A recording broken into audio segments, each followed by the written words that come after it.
Esto es Zona de Guerra. Comencemos. De hecho, le iba a preguntar de la cúpula, ¿eh? Sí, ahí en el tema de la cúpula yo ya no estaba activo en la unidad aérea, pero sí estuvo apoyando, ¿no? Estuvo apoyando en este operativo.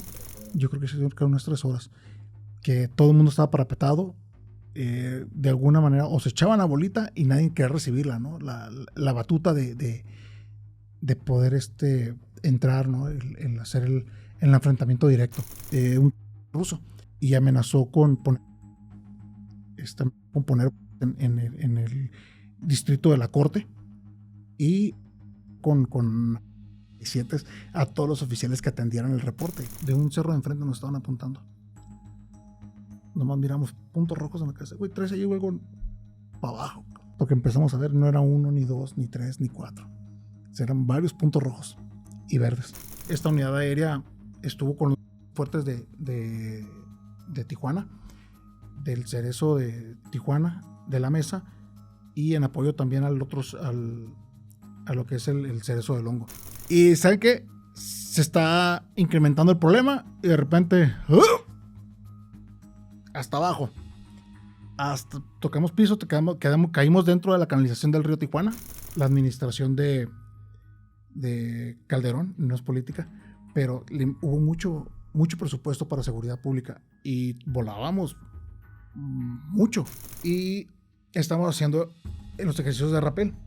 Y en un descenso, la soga me abre o yo igual no la cerré, ¿no? Con tal de que en el descenso se me cae la Glock. Ellos fueron a hacer un rescate y en el área del Centinela, lo que es la Laguna Salada de aquí de Baja California, en Mexicali, tuvieron ahí un accidente donde perdieron la vida, ¿no? Y la máquina igual fue pérdida total. Perdieron la vida 4 compañeros, 2 del grupo de rescate, y los 2 compañeros de la policía. Comandante, ¿cómo se encuentra? Comandante? Muchísimas gracias Bien, por aceptar la invitación. Comando, desde que llegó aquí al estudio y desde que me platicaron previamente sus historias, estuvo enredado en todo el tema de seguridad por más de una década, ya casi las 2, y pues de cierta forma sigue ahí o se sigue conociendo todo este rollo, pero cuéntenos un poco quién es, qué es lo que hacía, todas las funciones, lo del cazagringo. ¿Nos puede relatar quién y qué es lo que hacía usted? Claro que sí, mi gafe, claro que sí, y un saludo a todo tu auditorio. Pues bueno, estuvimos trabajando cerca de 17 años en lo que es seguridad pública en el estado, en Baja California, desde el 2004 hasta el 2019 aproximadamente. Entonces fueron bastante tiempo en lo que estuvimos ahí. Y pues bueno, dentro de ese tiempo que estuvimos trabajando, pues estuvimos en diferentes unidades, ¿no? Nos estuvieron comisionando en unidades operativas, unidades de inteligencia. Dentro de estas unidades de inteligencia, pues está la unidad de enlace internacional, o como comúnmente se le conoce, lo que es la unidad de cazagringos, ¿no? Estuvimos también en una unidad de operaciones de vuelo, unidad táctica de vuelo. Y pues bueno, básicamente fue parte de toda mi carrera, ¿no? Y es podcaster. Ya también. No, ya una vez que cerramos ese ciclo de la seguridad pública, pues bueno, vamos a ver qué más hacemos, ¿no? Vamos a mandar todas estas experiencias, ¿no? Hacia el podcast. Ahorita le voy a preguntar todo esto del podcast para que vean y lo sigan. Aquí ya saben, Claro van a estar apareciendo todas sus redes sociales del comandante. Pero ahora sí vamos a ir por lo primero. Bien. ¿Por qué ingresó a la seguridad pública? ¿Qué le llamó la atención de entrar ahí? Mira, mucho Hollywood. O sea, sí veo la propaganda hollywoodense. Sí, bueno, yo creo que influyó, porque realmente en mi familia nadie estaba en el medio militar, nadie estaba en el medio de la policía.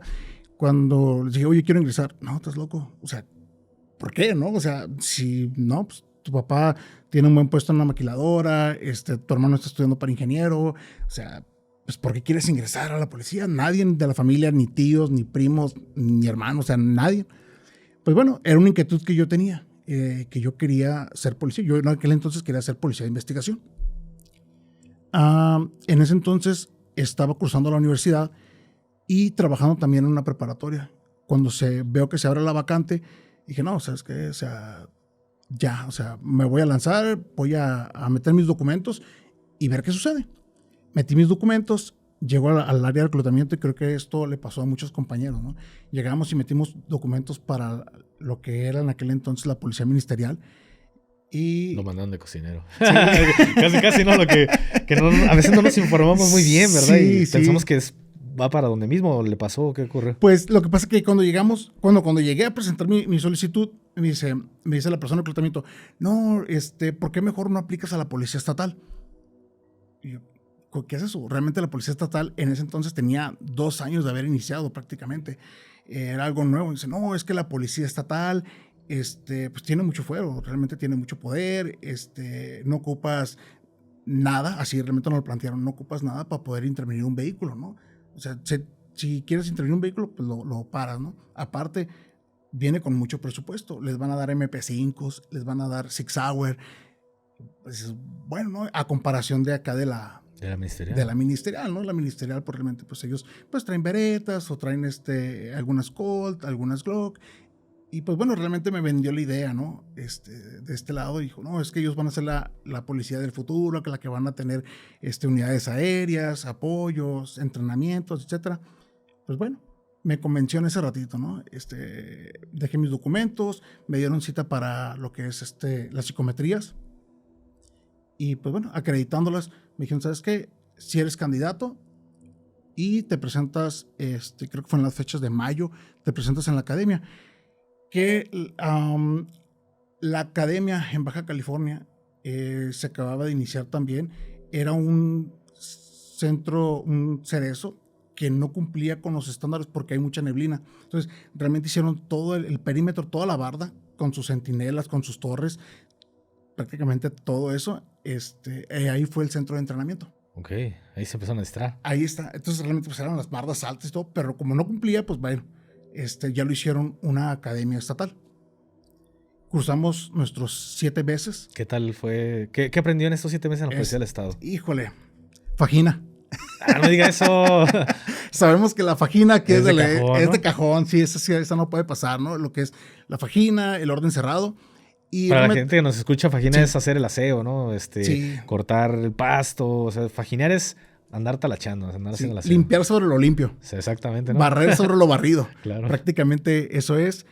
Y pues bueno, teníamos muy buenos instructores, teníamos colegas tuyos, teníamos personal del GAFE que ya habían causado baja y se unieron como instructores. Y pues fue una etapa muy buena. Digo, yo que vengo de la vida completamente civil, que no tenía nadie cercano, fue difícil porque pues realmente estás internado de lunes a sábado. Sí, o sea, desprenderte de la familia, desprenderte de los amigos, desprenderte de todos los hábitos civiles. Sí pesa, ¿no? Llevar un ritmo, una rutina de comida, de 3 comidas al día. ¿A qué hora lo levantaban? A las 6 de la mañana ya estábamos formados. Sí, perdón, 5:30, si no mal recuerdo, 5:30 ya estábamos corriendo, regresábamos, cambio para las 7 ya estar haciendo honores. Entonces era todo un proceso, ¿no? Y nos levantamos antes de ir a hacer honores a las 7 de la mañana, ya nuestra cama ya tenía que estar bien tendida, con las 2 cuartas, con nuestra almohada bien posicionada, las sábanas bien dobladas. Ya de soldadote. De soldado, ¿no? Entonces nos apoyamos un poco. ¿No te aplicaban la de aventar la moneda y que rebote? Sí, cómo no. y 20 lagartijas. Bien estiraditas, sí, ¿no? claro. Las camas. Sí, entonces nosotros nos apoyamos mucho con los compañeros que ya habían estado en el ejército, ¿no? Hay un saludo a Sarmiento. Digo que fue un apoyo muy fuerte para todos los de la generación. Era una generación muy, muy grande, porque realmente éramos como cerca de 60 elementos de mi generación. Y pues bueno, siempre él trató de decirnos, no se vayan, aguanten, está tranquilo esto. Se metieron aquí por un fin. Sí, el fin era de tener un trabajo, una policía que realmente era una policía nueva, una policía de alguna manera limpia, porque no venía con malos hábitos. Malos hábitos, ¿no? De personas que ya venía de más tiempo. Pues bueno, aprendimos ahí, en aquel entonces todavía no estaba tanto como ahorita lo hay, lo de derechos humanos, entonces las clases iban enfocadas en otros temas, ¿no? Digo, ahorita veo las academias y te marcan derechos humanos 1, 2, 3, 4, 5, 6, 7, 8, 9 y 10, ¿no? O sea, te están todo el día. No digo que sea malo, pero sí les quita un poquito, ¿no? De lo que lo demás que tienen que aprender para la calle. Es que en vez de, creo yo en lo personal, de meter más materias, terminas quitando otras por darle prioridad al marco jurídico y al tema de derechos humanos, que digo, no está mal, Sí. pero también tuve hace ya 4 años aproximadamente una academia en el estado aquí de Jalisco y honestamente, o sea, es más marco jurídico, era más marco jurídico, era lo del tema de derechos humanos y cómo emplear correctamente las claves policíacas del estado. Entonces, fuera de ya en lo operativo, lo que le iba a servir a la gente, pues era como, pues nada, realmente Sí, nada. Realmente no sé si pasó, inician sí. una nueva academia cuando salen, ¿no? Bueno, Claro. y es que a todos nos pasa, Agarras ¿no? calle, ¿no? Sí, vamos agarrando calle poco a poco. Terminamos nuestra academia y ahora sí, nos dicen a la calle. Salimos ya con trabajo, pero sales y ahora está otra realidad. O sea, no es lo mismo lo que nos enseñan en la academia, Totalmente. sí, a lo que vivimos en la calle. Realmente en la academia, por ejemplo, en prácticas de tiro, yo creo que en toda la academia fueron cerca de, me voy a ir lejos, 50 cartuchos los que tiramos. Con corta, 50 con larga y otros, yo creo que unos 20 con escopeta. Pero en la calle cambia todo. Llegamos y los equipos, el armamento estaba muy, muy contado, ¿no? No era como ¿Cómo se lo habían dicho, ¿no? No había tantas MP5 no había, y de Six hecho, Sauer. no había ni MP5. Había algunas veretas que habían sido prestadas de lo que son los centros de los cerezos del estado. Se habían prestado y por repente uno que otro R, pero unos Rs, unas muletotas, ¿no? Era sí, el tipo, fusil. tipo M16 y un fusil grande, ¿no? Sí, sí. Nada que ver con un R15 o con un M4. Ya en carabina. Y en carabina. Sí, no, o sea, era un fusil muy, muy grande. Y pues dale, ¿no? Empiezan a trabajar, Las ¿no? escobas, decimos. Las escobas, sí, realmente sí eran las escobas, ¿no? Y a darle a trabajar, ¿no? Había comisionados de otras instituciones, policía municipal, policía ministerial, que los empezaron a mandar con nosotros para enseñarnos a trabajar en la calle. Porque realmente no sabíamos, o sea, cómo hacer un cacheo, con qué tener cuidado y con qué no. O sea, al momento de cachear y que si te encuentras con una aguja o cómo pedirle primero a la persona, si agarras a ver si como decimos un tecolín, un Teporochito, ¿no? un teporochito. A ver, ¿sabes qué? Tú mismo quítate los zapatos, saca todo lo que traigas en las bolsas, voltea las bolsas, digo, para prevenir de alguna manera que él tenga un objeto punzocortante, ¿no? O un objeto cortante, ¿no? Hacer una correcta revisión. Y pues bueno, se fue dando, fuimos avanzando en estas áreas, nos fueron comisionando conforme fuimos avanzando en la policía. Y una de las primeras áreas que nos comisionaron, porque yo traía el antecedente de haber estado como rescatista en ambulancias. O sea, ¿usted fue paramédico previamente? Fui rescatista, más que paramédico, fui rescatista. Y nos comisionaron a la unidad aérea en la primera temporada, ¿no? Estuve 2 temporadas en la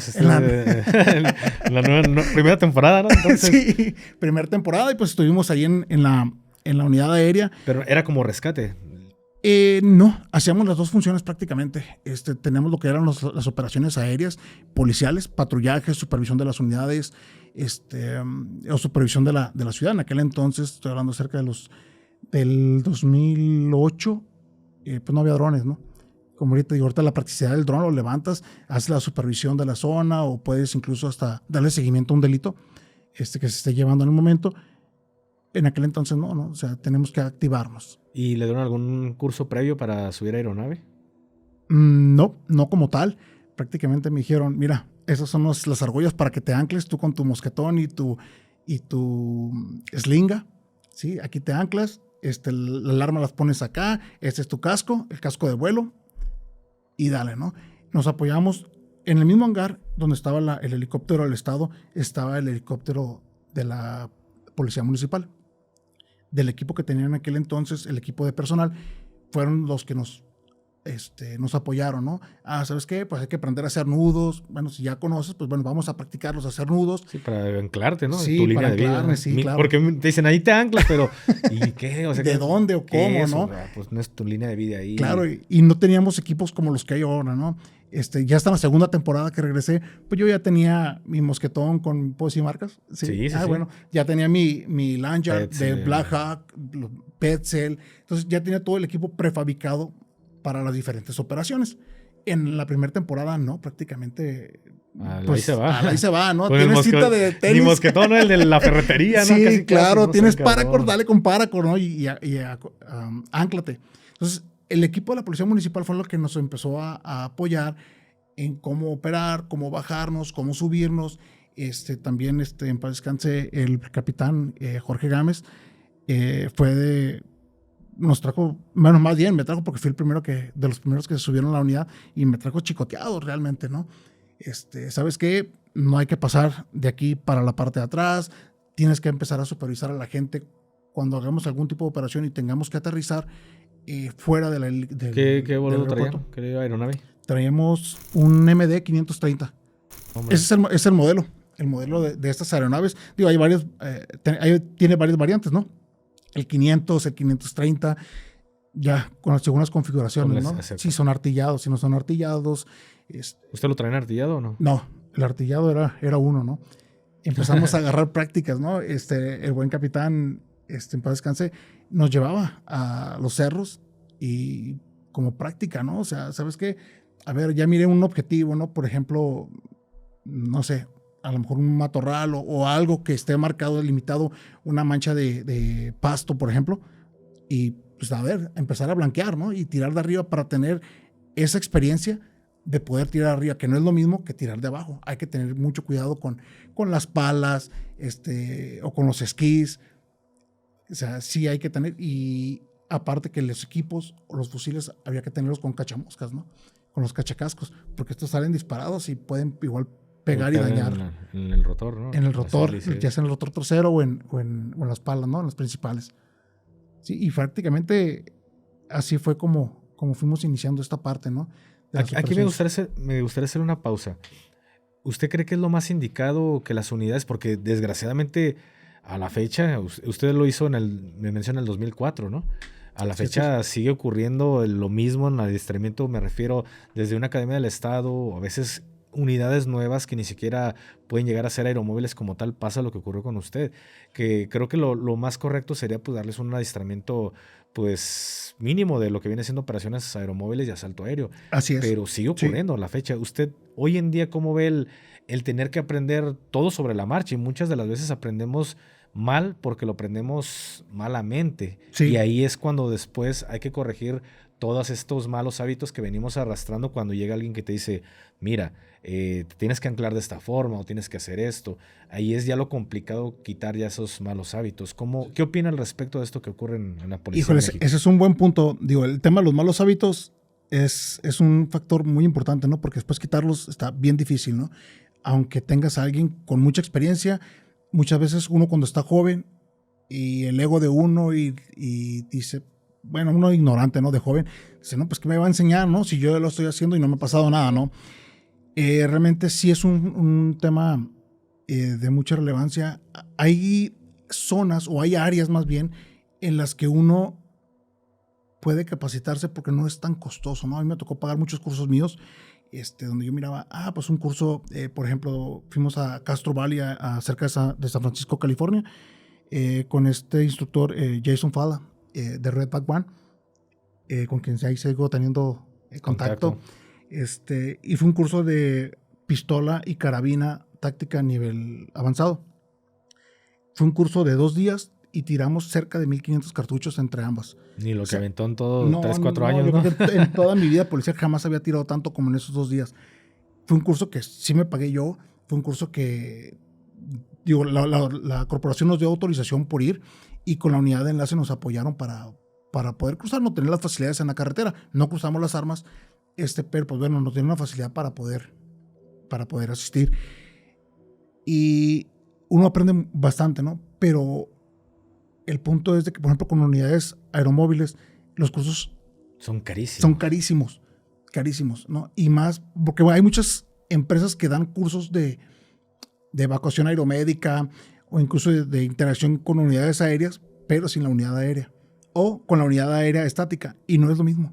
No, claro que No no. es lo Ocupa mismo. sentir el Las poder fuerzas Sí. las nueces. El sonido del rotor, Claro, o sea, sí. todo es la realidad. Porque una cosa es lo teórico, después lo práctico, a lo mejor estático, no estático, más bien ay, se me fue el nombre cuando están, Hover. no, sería más bien como cuando son aeronaves de práctica. Ok.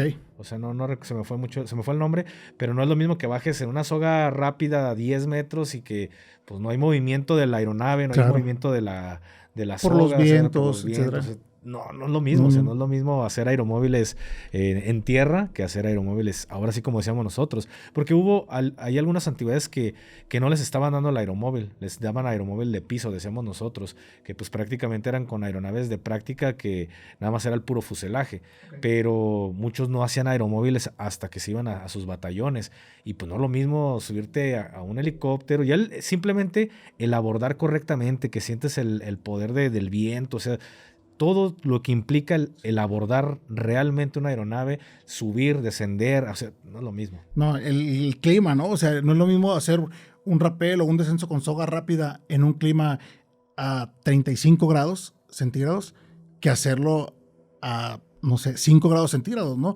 Que aparte que tú vas volando, vas, no sé, a 500 pies sobre terreno, 600 pies sobre terreno, y que después llegas a la zona y tienes que descender y ya traes las manos congeladas. O sea, ni las puedes ni cerrar, ¿verdad? No las puedes cerrar. Agarras el rifle y está helado, ¿no? No falta el que, antigüedad, quítame el guante, ¿no? Que ya no puedo, ¿no? Literal, ¿no? O sea, es todo ese tipo de sensaciones a las que uno no está preparado muchas veces, ¿no? Y más con cursos, digo, no porque esté mal, porque la teoría la tenemos que traer, pero lo práctico siempre hace falta. Siempre. Lo práctico ahora sí enfocado en la realidad. O sea, entre más real sea el adiestramiento, Sí. más efectivo va a ser ya cuando lo requieras en una situación completamente que ya se ponen cosas o factores fuera de tus manos, que ya no puedes controlar. Porque es como cuando vas al campo de tiro, pues a una silueta todo le pegan. Es como el boxeador, al costal no se defiende. Claro. Lo mismo, ya en una situación puede haber variaciones que no considerabas al salir, como por ejemplo el frío. O sea, son muchas cosas que pueden llevar a que una operación no se haga correctamente. ¿Le tocó en algún momento que por condiciones de esto que nos hace mención, algo pasara mal? Híjole, sí, y son burradas de uno mismo. Errores humanos. Errores humanos, ¿no? Y realmente son burradas.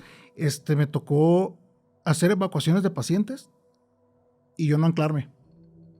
Y digo, o sea, su línea de vida. Mi línea de vida, yo no estaba anclado, ¿no?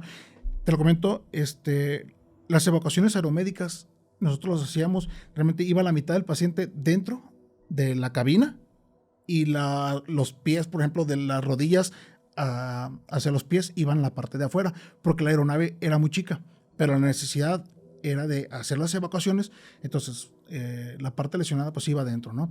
Nosotros como oficiales tácticos de vuelo íbamos parados en el esquí, recargados sobre el cuerpo del paciente. Ahora ya, o sea, íbamos afuera. Hasta me dio miedo. Sí. Puedo imaginarme que hubiera pasado algo. Y me tocó en una ocasión que me sentí que se me salió muy fácil, es que nunca me anclé. Y así, fue una burradota. Digo, siempre hay tiempo. Igual arriba, cuando vas parado en el esquí, la evacuación, si hubiera estado consciente, me hubiera anclado, ¿no? O sea, realmente me pude haber movido para anclarme. Realmente fue un error muy grande, digo, que después me pongo a pensar, ay, canijo, mi familia, etcétera, ¿no? Pero, pues bueno, son cosas que uno va aprendiendo, ¿no? Ya las siguientes veces, pues ya lo primero que haces es anclarte, ¿no? Y anclas después al paciente, ¿no? Otra vez, ¿verdad? Sí, ya no vuelve a pasar. El vértigo, ¿cómo le fue? O sea, ¿se acostumbró de plano o siempre existía que sabemos que ocupamos un poco de miedo, aunque sea para poder estar vivos? No, pero ¿cómo era para una persona estar todo el tiempo, o sea, para estar todo el tiempo en una aeronave? Sí está el vértigo. Yo creo que me daba más cuando volví a regresar. Cuando volví a regresar a la unidad aérea o ya sea de un periodo vacacional o de un cambio de comisión, porque dejaba de estar operando, ¿no? Ya cuando operabas más constantemente, pues sí te daba miedo. Ay, canijo, cuando lo ves, ¿no? Y está alto, ¿no? Pero no, daba más miedo en una ocasión que nos sacaron a volar de noche, una emergencia en el estado. Nos sacaron a volar cerca de las 12 de la noche. Ahorita, como está la mancha urbana de la ciudad de Tijuana, el Cerro Colorado prácticamente queda a la mitad de la ciudad. Aunque tiene un par de antenas que se ven ahí los puntos, las luces de las antenas, esa vez sí me dio miedo, porque realmente las antenas las miraba súper chiquitas, estábamos, Muy arriba. muy arriba. No sé, me voy a ir un poquito con un número, no sé, 1,500 pies de altura, Sí, está sobre terreno estaba bastante alto, ¿no? Entonces, cancelamos la operación, no podíamos volar con un vuelo visual, había poca visibilidad, y entonces nos retornamos al aeropuerto y tuvimos que nosotros, comunidad aérea, abortar esa misión, porque sí nos dio miedo, o sea, realmente no mirábamos el cerro, ¿no? El cerro se mira en la noche, es una mancha negra y no ves nada, ¿no? No ves nada, no es como en el día. Sí, ¿le tocó saber de algún accidente a causa de un tema aéreo? Sí. O sea, de ahí de mismo de sus compañeros. Sí, tuvimos 2 accidentes, donde lamentablemente perdieron la vida el capitán Noé y nuestro compañero Ramos. Ellos perdieron la vida en el Centinela junto con otros 2 compañeros de una agrupación de voluntarios. Iban a hacer un rescate. Prácticamente yo tenía un par de meses que acababa de bajar de la unidad aérea, me dieron mi cambio de comisión.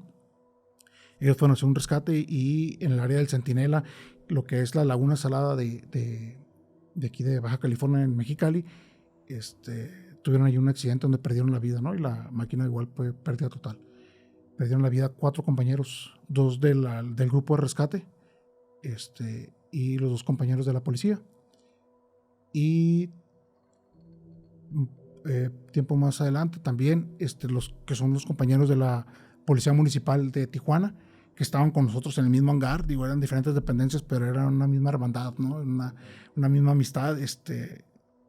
Ellos también tuvieron un accidente en la ciudad de Tijuana, la máquina se desplomó, el capitán Aldaz y Bon. En paz descanse. Sí, en paz descanse. Pero, comando, ¿esto de que se desplomaran era por errores humanos o eran por errores mecánicos? La del Centinela parece ser que fue por un tema de cables de alta tensión. Sí, tuvieron un choque ahí con los cables y pues se desplomó la máquina. Y la de Tijuana parece ser que fue por un tema de falla de motor.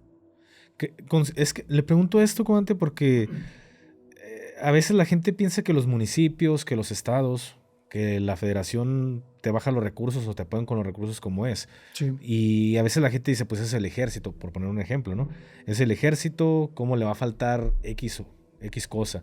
Pero a veces la gente no sabe que yo vi más carencia de combustible en el ejército que en la policía. Okay. ¿Por qué? Porque en el ejército se manejaba, ya lo he platicado en otra ocasión, es todo fulearlo una gas y estar mandando combustible de punto A a punto B, o sea, diferentes cosas. Sí. Pero algo que sí me di cuenta que escatiman muchos en las aeronaves.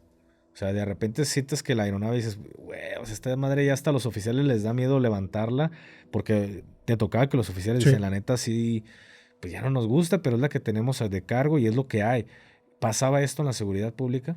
Sí llegó a pasar, aunque las unidades traen una bitácora muy estricta, ¿no?, de mantenimiento, ya sea para cambio de piezas parciales o completas, lo que le llaman el overhaul completo.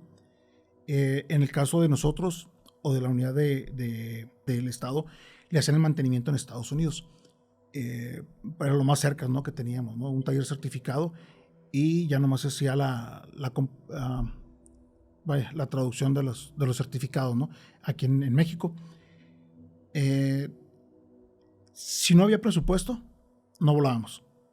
Si no había presupuesto para mantenimiento, tampoco volábamos. Decíamos, ¿sabes qué? Ya nomás le quedan 200 horas de vuelo o le quedan 100 horas de vuelo al helicóptero. Bueno, entonces, según como tuvieran dinero o recursos la administración, la dirección nos decía, ¿sabes qué? Pues ya nomás vas a volar cuando yo te active. Y no más. Sí, o sea, o porque cuando había recursos, si no decían, ¿sabes qué? Si ves un evento relevante, ni preguntes, despega, ¿no? Y ve y apoya a los compañeros, o apoya a Protección Civil, o apoya a bomberos, ¿no?, según fuera el caso. Pero cuando ya el recurso era muy poco y no había para darle mantenimiento en la siguiente revisión, y quedan poquitas horas, ¿sabes qué? Déjalas para cuando se requieran, ¿no? Para un caso de emergencia. Para un caso de emergencia. Así, literal, nos administraban las horas. Porque llegábamos a ver cuántas horas volaron. No, pues volamos 1 hora 20. Ay, ok. Pues ya le registramos 1 hora 20 a las 100 horas que nos quedaban, ¿no? Y así con bitácora. Y por ejemplo, en ese tipo de casos, comandante, ¿cuánto es lo promedio? Por ejemplo, le hacen un servicio. ¿Cada cuándo se le va a hacer un servicio de X pieza? Por ejemplo, que te quedan 100 horas. O sea, va por horas de, mira, ya te le hice el servicio, a partir de la fecha Sí. tiene 200 horas de vida esta pieza. ¿Es muy común o cómo funciona todo este mantenimiento de las aeronaves? Sí, hay muchas piezas que nos mandan boletines del fabricante de que a tantas horas tienen que cambiarse. O hay un comunicado general de que todos los que tengan esta aeronave con estas piezas se tienen que cambiar ya. UOP. Sí, o sea, como los boletines de los vehículos, ¿no? ¿Sabes qué tal marca manda a decir que la transmisión tiene problemas, ¿no? Entonces hay que hacer el cambio. O también creo que son 500 horas y 1000 horas, ¿no? Más o menos no recuerdo, yo no me metí mucho en el tema del mantenimiento porque teníamos un encargado de mantenimiento. Pero sí, más o menos eran 500 horas para ir a hacer el servicio, un servicio grande, o las 1000, que ya era la revisión completa de la... Como general, ¿no? Ya Sí, ya de toda la aeronave. quitan las palas, revisan las láminas internas, desarman, pues yo creo que gran parte, ¿no?, de la turbina. Y si no había presupuesto para darle el mantenimiento, ¿qué funciones hacían ustedes? Si no... Fajina. Pura fajina. Sí, no, digo, realmente tenemos mucho tiempo. Pues la idea era tener limpio el hangar, ¿no?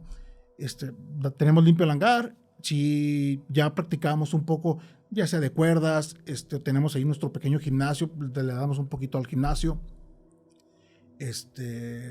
O, pues, digo, pues estar atento, ¿no?, de la frecuencia. ¿Le tocó alguna operación ahí belicona en aeronave que digas, estuvo... Híjole, es que sí hubo... Sin dar detalles, fueron, o sea... Sí fueron algunas. Digo, realmente esta unidad aérea estuvo con los motines fuertes de Tijuana, del Cerezo de Tijuana, de la Mesa, y en apoyo también a lo que es el Cerezo del Hongo, donde estuvo dando apoyo aéreo. Vaya, la cúpula, ¿no?, que fue muy mencionada y no hace mucho la mencionaba, ¿no? De hecho, le iba a preguntar de la cúpula, ¿eh? Sí, ahí en el tema de la cúpula yo ya no estaba activo en la unidad aérea, pero sí estuvo apoyando, ¿no? Estuvo apoyando en este operativo. Vaya, o sea, es que Tijuana ha tenido tantos eventos relevantes, que siempre han estado ahí, ¿no?, las fuerzas. Sí, porque pues estamos hablando que una de las mayores organizaciones, o de las más fuertes en su momento, sí, pues fueron los Arellano Félix. Entonces sabíamos que pues se controlaba demasiado y que de cierta forma pues era violento, ¿no? Era un lugar muy violento porque pues sabíamos cómo era Ramón, o sea, el carácter que se cargaba, y era una persona que generaba mucha violencia, pero Tijuana siempre ha estado ligado a eso. Sí. O sea, sale una persona, entra otra, pero siempre termina ligada a la violencia. Y ahorita a lo mejor un poquito más adelante me voy al tema de la cúpula. Sí. ¿Por qué terminaste saliendo de la primera temporada de Prison Break? Porque oye, era más estar ahí encerrado que andar en aeronave, ¿no? La primera temporada la terminamos, me dieron cambio de comisión. Simplemente, ¿no? Ya les digo, en la policía te tocó trabajar también un tiempo en la policía, ¿no? Y dicen, ¿sabes qué? Ahorita ya no estás en esta unidad, y te cambian, ¿no? Como han sido en las demás unidades en las que estuve. De igual manera, en su momento me cambiaron a la unidad de enlace internacional, y después de año y medio, cerca de 2 años, me dijeron, ¿sabes qué? Ahora te vas de escolta, ¿no? Sí, entonces realmente no tengo un porqué del cambio. Simple fue cambio de comisión. Cambio de comisión. Y de ahí, ¿cuál comisión es la que te vas? ¿A lo de enlace o qué es lo que haces después de que te bajan? No, de ahí estuve comisionado en Ensenada, en la ciudad de Ensenada y Mexicali, y regresamos a Tijuana. Y pues era una policía estatal, andábamos en diferentes áreas, ¿no? En las unidades operativas. O sea, patrullajes. Patrullajes, sí, sobre las zonas urbanas o las zonas rurales. ¿Cuánto tiempo estuvo en esta unidad? Cerca de 2 años. O sea, patrullando, puro patrullaje terrestre. ¿Cómo se sentía de ser aeromóvil a que ahora sea terrestre? Híjole, pues era un poquito más dinámico, ¿no? De hecho, el tema de la unidad aérea, pues era muy, muy estático, era muy pasivo, era muy, muy tranquilo, porque no operabas todos los días, no salías a vuelo todos los días. Entonces, si salía a vuelo, es casi te sacaste la lotería, ¿no? Y más en temporadas donde no había tanto presupuesto. Digo, la administración de de Calderón, no es política, pero hubo mucho presupuesto para seguridad pública y volábamos mucho, ¿sí? Era mucho vuelo, era mucho equipamiento y pues digo, después fue bajando este presupuesto, ¿no? ¿Cuánto estuvo así aproximadamente bueno este presupuesto inicial de Calderón? Híjole, en cuanto a cantidad no traigo el dato, Pero sí estaban pero bien, sí volábamos bien. Yo creo que en la primera temporada hasta para quemar llanta allá arriba, ¿no? sí, Casi, sí, casi. o sea, no había problemas con el combustible, no había problemas con el mantenimiento, incluso con el equipo, ¿no? Mandábamos nosotros nuestro... Patín nuevo y de todo, Sí, ¿no? mandábamos nuestros requerimientos, ¿no? Sabes que para operar ahorita este año, ocupábamos y mandábamos pura ropa de marca, ¿no? Puro 5. 511 sí. o de nosotros de la unidad aérea, la base de promoción también, ¿no? La empresa está Gibson Barnes, se especializan meramente en lo que es equipo de vuelo. O sea, todo el overall con Nomex, los cascos, o sea, de vuelo, bien. ¿Y se los compraron? Sí, sí nos dieron. Sí, incluso hubo una administración que nos daban un casco de vuelo por año. O sea, se los cambiaban. Sí, nos los cambiaban. Sí, digo, ya el usado pues se lo dejabas al que venía, ¿no? Después si venía un compañero nuevo, ya te tocó el casco usado. ¿Cuánta caducidad tiene un casco de estos aéreos? Pues a nosotros nos daban como 5 años, más o menos. 5 años, pues 5 años. Pero realmente es que es muy poco el uso, ¿no? Y nos lo daban con nuestro estuche, nuestra bolsa, para tenerlos bien cuidados. Y nomás los usábamos para ciertas operaciones. Que también digo, ahorita que comentabas el tema de los errores humanos, ¿no? Yo fui un terco, no me gustaba usar casco. Y no me gustaba usar, menos el casco de vuelo. El casco que trae su visor y que trae su micrófono, no me gustaba. Ya me gustaba hacer, yo era más práctico, aparte, pues mido como 1.80. En la aeronave, en la MD-530, cuando vas sentado en el piso, con los pies hacia los patines, pues tienes muy poquito espacio. Con ese casco que está más grande todavía que el casco de Kevlar normal, pues realmente no tienes tanta movilidad. O sea, vas aquí y vas pegando con el marco de la cabina, ¿no? Entonces, es por eso que no me gustaba. Y de verdad que a veces eran unos roundzotes con el capitán. Golpeas y te traes un pedazo de fuselaje, ¿no? Sí, no, realmente todo rayado de aquí porque no cabía. Digo, no es lo mismo que alguien que estaba un poquito más bajito, que tenía más maniobrabilidad de adentro. Y yo era por algo más práctico, ¿no? Audífonos. O sea, tenía los audífonos, me conectaba y listo. Sí. Digo, a veces sí la sufría cuando hacía frío, pero pues bueno. ¿Pero por qué? O sea, era más que nada por todo este tipo de golpes que dabas, pero un ejemplo, tú llevándolo a una situación real, ¿qué tanto aporte te puede dar un casco tan voluminoso? Que tú digas, bueno, sí lo vale. Es la protección nomás de la cabeza, ¿no? O sea, realmente por un golpe dentro de la cabina. Porque si la máquina, ¿cómo le llamaban esto? Cuando estolteaban, cuando tenía una ligera pérdida de potencia el motor o cuando había turbulencia fuerte, pues el primer movimiento, ¿no? La reacción del movimiento de la cabeza y que pegaras con la cabina, pues sí era peligroso, ¿no? Y más porque tenemos mosquetones por muchas partes, sí, y es un factor que muchas veces yo descuidé, ¿no? Por ejemplo, comandante, ahorita para retomar lo de la policía, ¿sintió alguna vez un miedo que a lo mejor haya sido muy personal de usted, que a lo mejor no le pasó a los compañeros, pero solo fue usted que diga, sentí que a lo mejor me iba? Ya nos contó un descuido del patín o lo de la antena, pero hubo un momento en el que usted dijera, ay, güey, sí sentí miedo. Así, miedo. Tuvimos un accidente más bien, con la unidad aérea.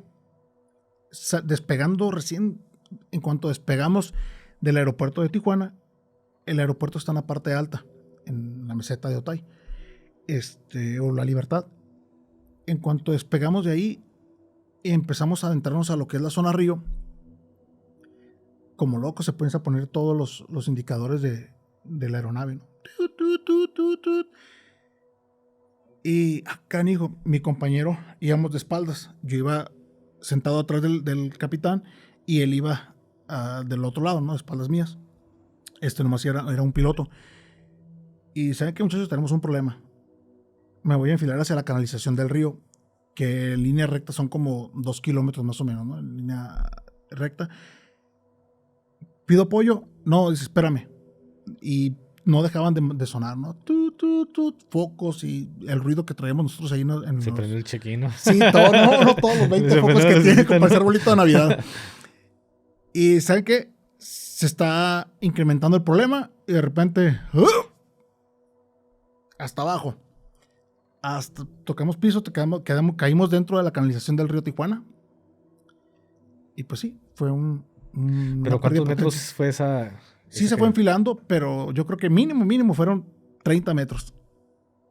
O sea, digo, porque tomando referencia, los puentes de ahí son más o menos, tienen una altura de 14 metros, 15 metros. Pues sí estamos un poquito más alto cuando ya dijo, ¿sabes qué? Ya no puedo y aquí lo voy a aterrizar y hasta abajo. Haber hecho una maniobra para que existe, ¿no? Para maniobras de emergencia, para no caer en seco. Pero sí, o sea... Lo haciendo como en picada, ¿no? Sí, y luego van descendiendo, pero utilizan la fuerza del rotor. Para ir frenando, ¿no? Para ir frenando, ¿no? Y luego se levantan la punta y ya caen. Pero sí, o sea... Hace esto, ¿no? Va bajando, luego hace esto y es cuando termina. Y reducen velocidad. Exacto. Así es, para caer. Pero sí, o sea... Nunca me pasó, pero sí sé cuál maniobra es. Sí se siente. No sentí los huevos ahí, ¿no? Sí, no, estuvo feo. Llega el de mantenimiento, el compañero de mantenimiento de la unidad aérea. Ya reportamos que estábamos ahí para que nos mandaran seguridad. Realmente, como no hay flujo de vehículos dentro de la canalización, digo, no, más ocupamos unidades que nos apoyaran, ¿no? Para cualquier cosa. El problema fue que una de las mangueras de la transmisión tenía una pequeña fisura, que era literal, como si con un alfiler le picaras. Literal. O sea, era así una fisura había mínima, una pérdida de presión, ¿no? Que hacía roce entre dos mangueras de tubo de metal que están haciendo fisura y vaya. Y se metió un boletín. Hicimos el de mantenimiento hizo la mención de esa fisura y lo mandaron a fábrica. Y por ahí, en ese caso, ¿qué procede, Juante? Híjole. Si ustedes hacen un boletín, pero... La máquina, después de ahí, pues llegaron el de mantenimiento, se apoyó con el de mantenimiento de la unidad aérea de Tijuana y, híjole, Mexican Style. Cinta, chicle, un pega, que nomás era para recorrer 2 kilómetros, ¿no? Hace lo que llegamos hacia el aeropuerto. Pues sí, en cuanto levantamos al aeropuerto, tenemos una situación de emergencia y árame pista. Todas las facilidades, sí, llegamos, aterrizamos y ya de ahí, pues ya se llevó a la unidad aérea. Al ponerle cinta, ¿sí se apagó el check-in o continuaron los instrumentos como locos? Se tapó la fuga. Realmente no sé exactamente qué tipo de cinta fue, porque hay una cinta que es especial para unidades aéreas o para aeronaves. Algo le han repuesto. Digo, realmente yo en el tema de mantenimiento no. ¿Pero sí se apagaron los instrumentos? Sí, porque dejó de ver el flujo o la salida del hidráulico ¿no? Del líquido. Cuando se va la aeronave, ¿usted se va con ellos? Sí, me voy con ellos. Ay, Dios. Sí, iba con el mío también. Sí, pues iba con el miedo. Pero pues ya más que nada bromeando con el capitán, que me tocó con el capitán Jorge Gámez. Iba, comandante, a las 12 tenemos un campo de fútbol. Comandante, a las 6 tenemos, a las 3 tenemos un campo, ¿no? Libre. Cabrón, ya cállate la boca, te va a llegar bien, ¿no? Yo dándole espacios claros, ¿no? Para que donde hubiera claros, para poder aterrizar de emergencia en caso de que se ocupara. Y digo, ya cállate, cabrón. Dice, ya vamos bien. Bueno, pues ya. Entonces, sí son experiencias. Digo, al final de cuentas que también era parte de mi trabajo, ¿no? Ver dónde podemos caer, ¿no? Y como igual ver el tema de los cables, incluso hasta de aeronaves de escuela, ¿no? Digo, hay muchas aeronaves que están ahí por las mismas escuelas que están aquí en el aeropuerto de Tijuana y constantemente, ¿no? Están sobrevolando ahí por la misma parte. ¿Y alguna vez le tocó en alguna ocasión una operación de esas bélicas en aeronave que dijera, la madre, qué gran operativo que hasta miedo le dio, ¿no? ¿Le tocó en algún momento? Pues mira, de operaciones tácticas en esto, yo creo que lo más pegado fue escoltar a este funcionario americano. Digo, ya no fungía como vicepresidente, que fue el señor Al Gore. Tuvo una visita en Tijuana. Fueron a hablar un tema de cambio climático y nos pidieron el apoyo para lo que es la supervisión aérea, ¿no? Y pues realmente pues eso era. lo que era escoltar la comitiva y escoltar la periferia donde iba a estar él dando su conferencia. Fuera de ahí, digo, hay muchas maniobras que practicamos, que hicimos, que sí dan, digo, miedo, pero muchas los hicimos en desfiles, 16 de septiembre, 20 de noviembre, ¿no? Porque realmente para una operación táctica no se prestaba para poderlos hacer, ¿no? Su aeronave. La aeronave. Sí, o sea, el descenso con rapel o la extracción de pacientes con cuerda. O incluso hubo una maniobra que por ahí nos lo pidieron para 2 desfiles. No veía cuál era el fin. Yo creo que nomás meramente acrobática, donde estábamos parados sobre los esquís, viendo hacia afuera. Hacia afuera, arriesgándose a lo puro güey. Teníamos anclados, pero nos decían que nos fuéramos hacia enfrente. Y ya estamos hasta enfrente, o sea, dando pues vigilancia, ¿no? Y pasábamos el contingente y otra vez, replieguense. Y otra vez va a pasar el contingente y pues ahí vamos otra vez. Y no, y pues eso era, ¿no? ¿Cómo se sentía en ese momento? No, pues, vinculadísimo, ¿no? Me volví a acordar cuando nos caímos. Le recordó, ¿no?, a la mamá que los ordenó eso, sí, ¿no? Sí. ¿Qué opina de ese tipo de órdenes que de repente dices, ay, güey, nos estás poniendo un chingo en riesgo? O sea, cuando no hay necesidad y meramente para acrobacia. No mames. Sí, la verdad que sí está. O sea, ¿traían cuántas líneas de vida traían? ¿O nada más traían una sola? Para ese ejercicio traíamos 2. Traíamos 2. Una, esa es otra, ¿no? Que por ejemplo teníamos, como la unidad no estaba adaptada para hacer rappel, lo que hicimos fue ponerle un arnés de una soga de 9 milímetros alrededor de la panza de la aeronave. Eran 3 vueltas con un 8 encontrado y de ahí nos anclábamos, ¿no?, para el descender, pero teníamos que descender forzosamente 2 y simultáneos. Para que sea como el contrapeso y no, la cuerda no se corriera. Sí, prácticamente era rappel simultáneo hasta los patines y de ahí el descenso simultáneo. ¡Qué valor! ¡Qué valor! Me acordé de una, híjole, me van a matar, pero bueno. A ver, cuéntela, ¿no? ¡Qué valor! Estamos en una práctica en lo que era antes la cervecería de Mexicali. Y bueno, para que tus escuchas que no digo, que lo tomen como ejemplo, ¿no? Estamos en esta práctica en la cervecería de Mexicali y estamos haciendo los ejercicios de rappel. En ese entonces fue la primera temporada que yo estaba en la unidad aérea y no le invertí a mi equipo como lo hice después. Yo creo que a raíz de esto lo invertí, ¿no? Tenía una piernera de lona comercial como la que encontramos en China, ¿no? Sí, no, China, mala costura, mal seguro de broche.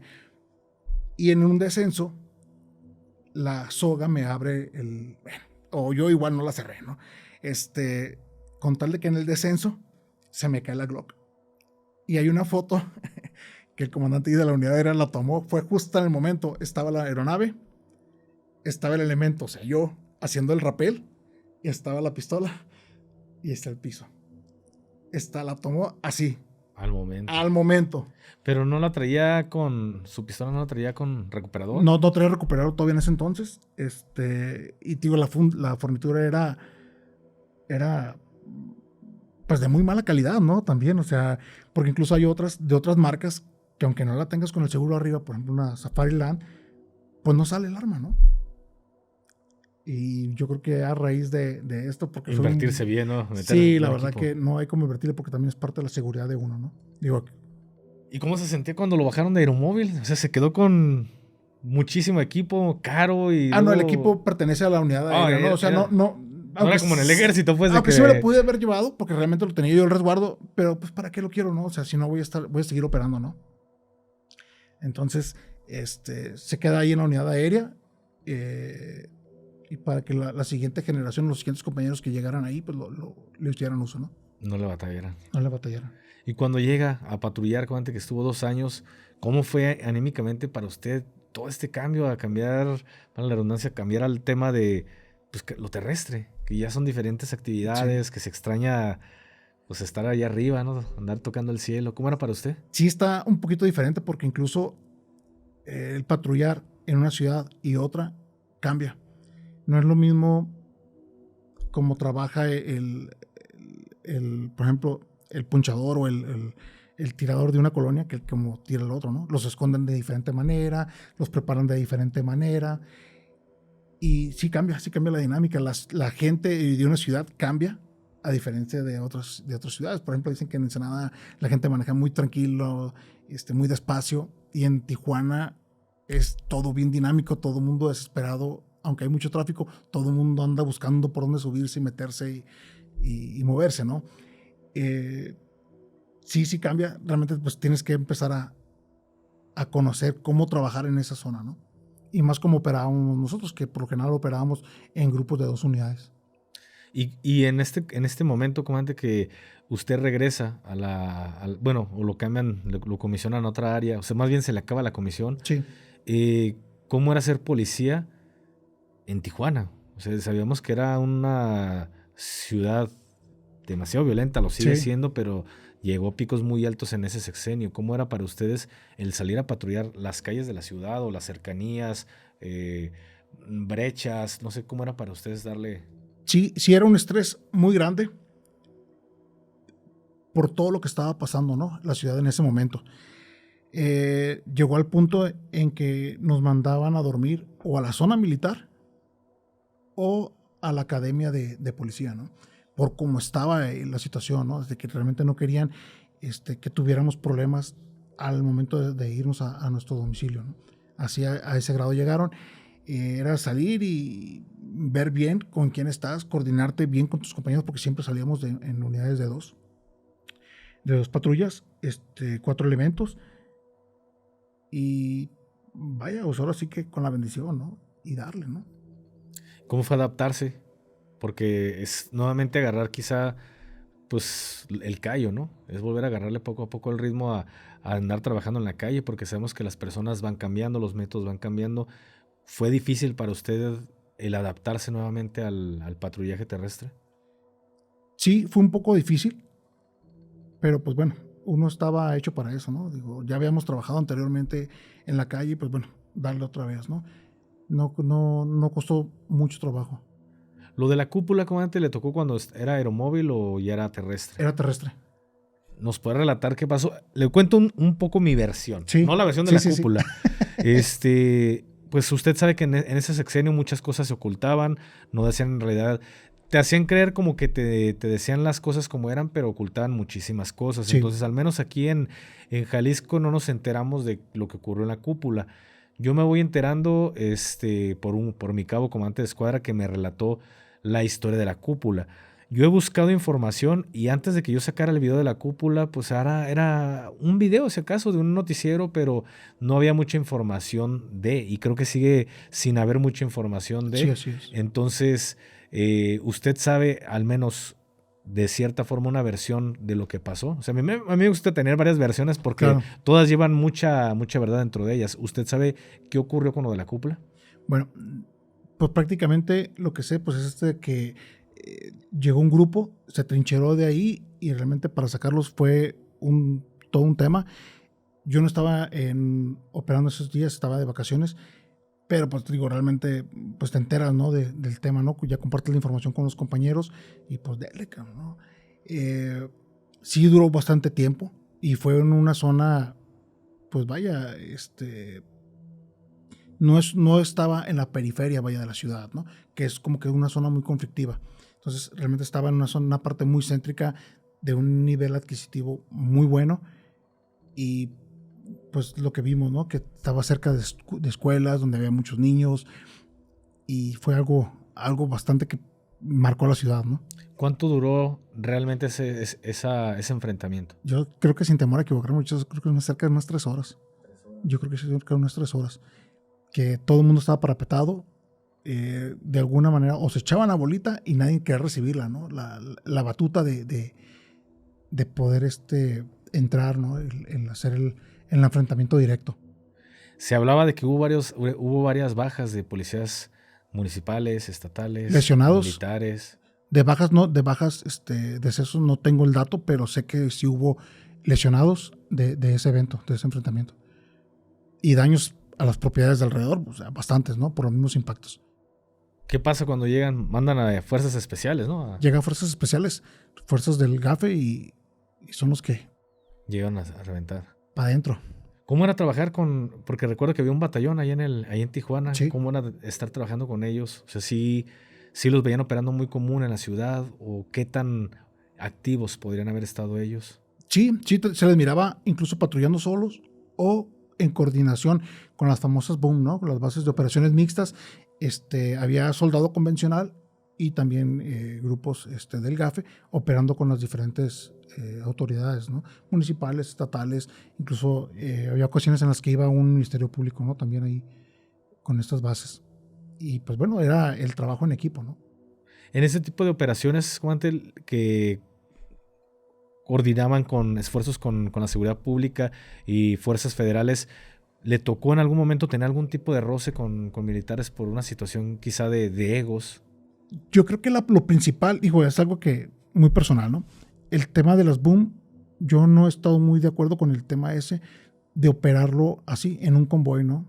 Ahora como decimos vulgarmente, un chorizote, ¿no?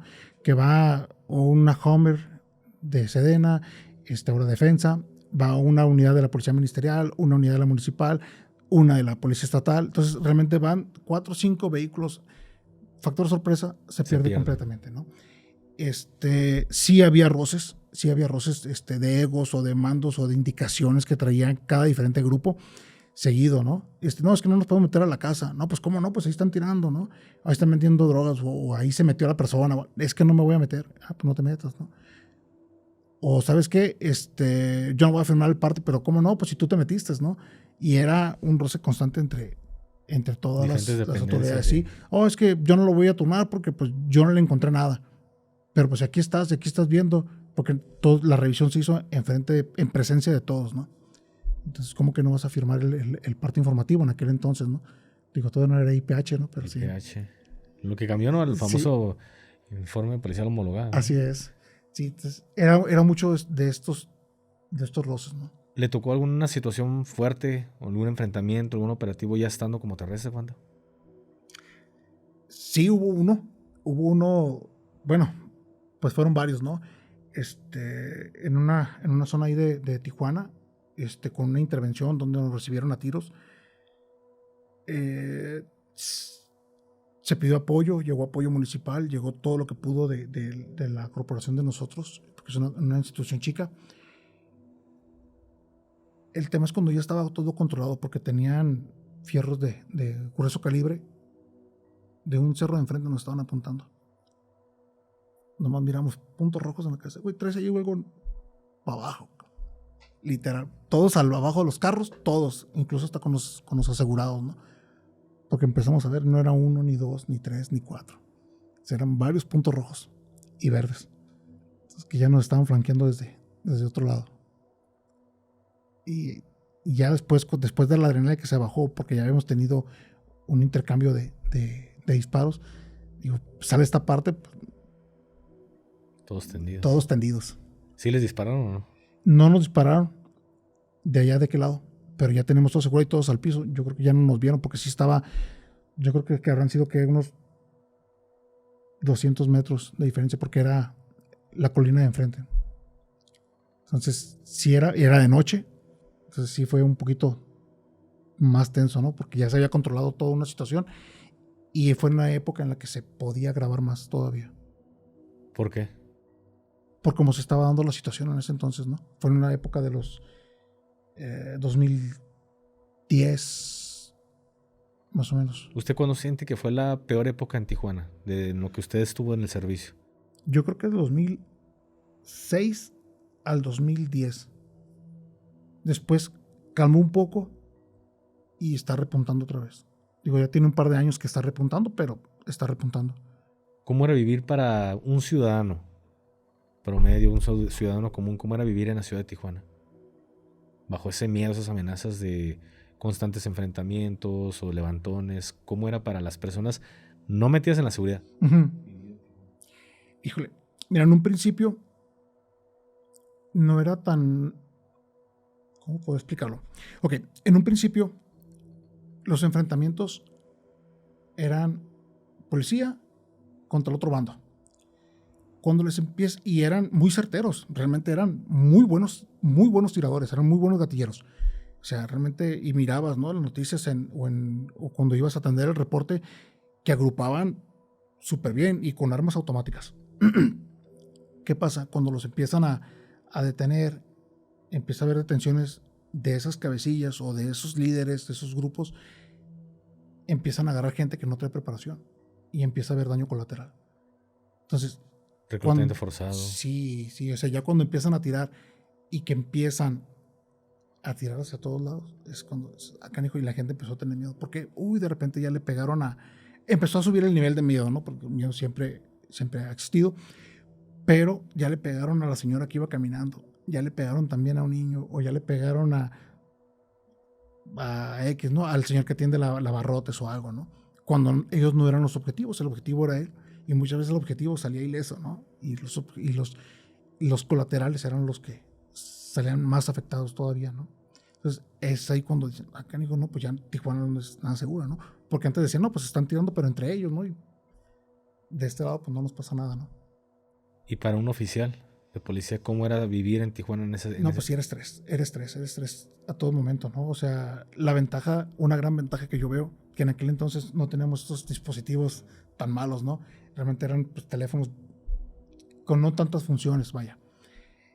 Y pues estabas más a las vergas, ¿no? O sea, tenías que estar sí o sí más a las vergas, o sea, porque realmente no tenías un distractor, ¿no? Y lo vi ahorita que está repuntando otra vez la seguridad. Y los agarran con el teléfono. Los agarras con el teléfono. O si no se los chingaron ya. O sea, nomás cuando pasas en el puro tráfico, ¿no? Pasas en el tráfico, haces tu alto, tu semáforo, y ves que pasa la patrulla y van así.